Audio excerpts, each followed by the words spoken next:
Hello बच्चों, let's start with the question. And here the question says that what is Parkinson's disease and how does it occur? तो यहाँ question ये पूछा है कि Parkinson's disease क्या होता है और वो कैसे किसी इंसान को होता है, हमें बताना है बेसिकली। तो पार्किंसंस डिसीज मतलब क्या होता है? ये एक सेल का या फिर न्यूरॉन का एक डिसऑर्डर है और ये जो सेल्स या फिर हम कह सकते हैं जो न्यूरॉन्स होते हैं वो ब्रेन में प्रेजेंट होते हैं। तो ब्रेन में जो भी मूवमेंट कंट्रोल करने वाले हमारे न्यूरॉन्स हैं वो न्यूरॉन्स डैमेज हो जाते हैं। तो जब न्यूरॉन्स डैमेज हो जाते हैं धीरे धीरे करके, एक साथ झट से डैमेज नहीं होंगे, तो लॉन्ग टाइम तक अगर कोई चीज़ का एक्सपोजर हो तो उसके वजह से धीरे धीरे करके क्या होंगे, वो डीजनरेट हो जाएंगे। क्या? न्यूरॉन्स डीजनरेट हो जाएंगे। So here we write what is a Parkinson's disease. Parkinson's disease, तो ये जो डिसीज होता है दिस इज अ डिसऑर्डर और we can say disease. So it is the disorder of neurons. Neurons का डिसऑर्डर होता है और ये न्यूरॉन्स कौन से न्यूरॉन्स होते हैं? Neurons of the area of the brain.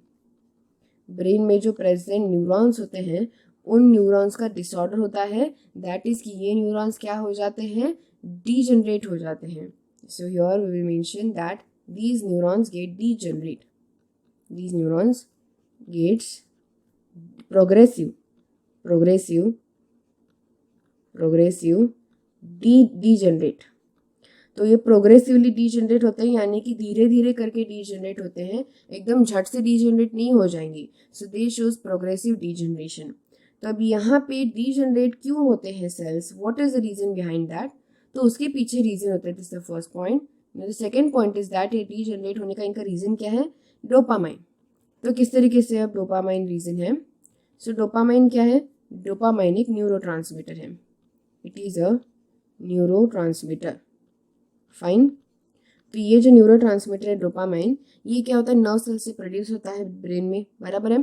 तो ब्रेन के किसी स्पेसिफिक पार्ट में प्रोड्यूस होगा जब भी न्यूरोट्रांसमीटर की नीड होगी। तो ये जो केमिकल होता है डोपामाइन, ये बहुत इंपॉर्टेंट होता है ब्रेन के लिए, क्योंकि ये किसके लिए रिस्पॉन्सिबल है? मैसेज जो होता है ना, वो मैसेज जो भी मूवमेंट्स के मैसेज है वो कंट्रोल करने के लिए। So it is important that dopamine is important for relaying the messages that controls the movement. So ये क्या करता है? It controls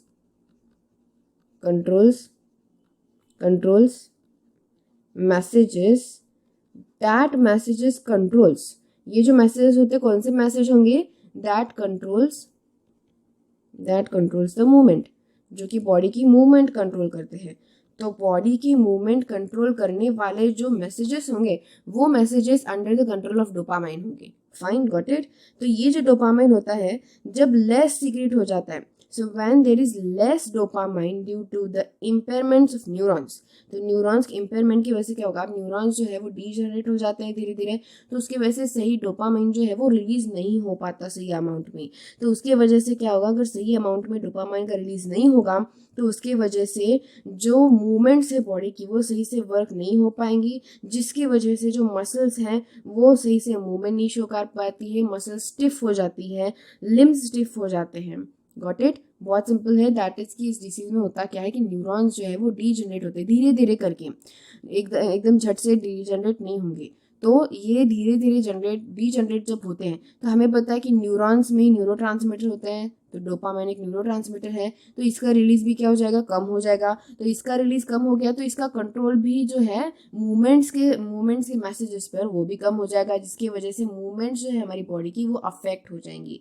so this is the Parkinson disease और इस तरीके से अकर होता है। So I hope you got the answer very well. Thank you and all the best.